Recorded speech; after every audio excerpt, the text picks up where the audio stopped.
नशेखोर तरुणाकडून भर रस्त्यात वाहतूक पोलिसाला मारहाण. पुणे. सांस्कृतिक राजधानी आणि विद्येचं माहेरघर म्हणून ओळखल्या जाणाऱ्या पुण्यातून धक्कादायक बातमी समोर आली आहे. मगरपट्टा सिटीजवळ अमनोरा मॉल समोर एका दारुड्याने एका ट्रॅफिक हवालदाराला मारहाण केली आहे. या प्रकरणाचा व्हिडिओ सोशल मीडियावर व्हायरल झाला आहे. पोलिसांचा धाक नागरिकांवर राहिला आहे का, असा प्रश्न आता या व्हिडिओच्या माध्यमातून उपस्थित होत आहे. नेमकी मारहाण का केली हे अद्याप समजू शकले नाही, परंतु ट्रॅफिक पोलीसही कोणताही प्रतिकार करताना या व्हिडिओमध्ये दिसत नाही आहे. एकीकडे वाढत असलेले पुण्यात गुन्हेगारी संघटित टोळी आणि कोयता गँग यांच्या दहशतीत सध्या पुणे शहर वावरत आहे. त्यामुळे शिक्षणाची मायानगरी असलेले पुणे शहर गुन्हेगारांचं शहर झालं आहे.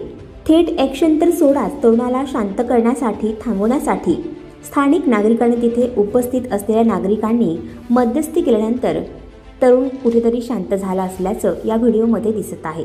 त्यानंतर पोलीस कर्मचाऱ्यांना बोलावून त्या तरुणाला ताब्यात घेण्यात आलं आहे. या घटनेनंतर आता पोलिसांच्या कार्यप्रणालीवरती शंका उपस्थित केली जात आहे. याबाबत वरिष्ठ पोलीस अधिकारी काय प्रतिक्रिया देणार हे पाहणं महत्त्वाचं असणार आहे.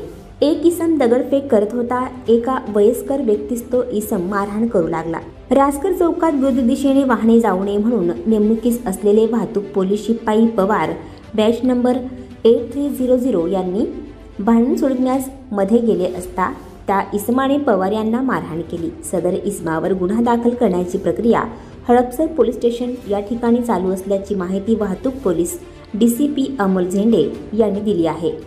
सोशल मीडियावर या घटनेचा व्हिडिओ व्हायरल होत असून नागरिकांकडून या घटनेचा तीव्र निषेध नोंदवला जात आहे. तसंच इतका माज येतो कुठून, असा सवालही करण्यात येत आहे.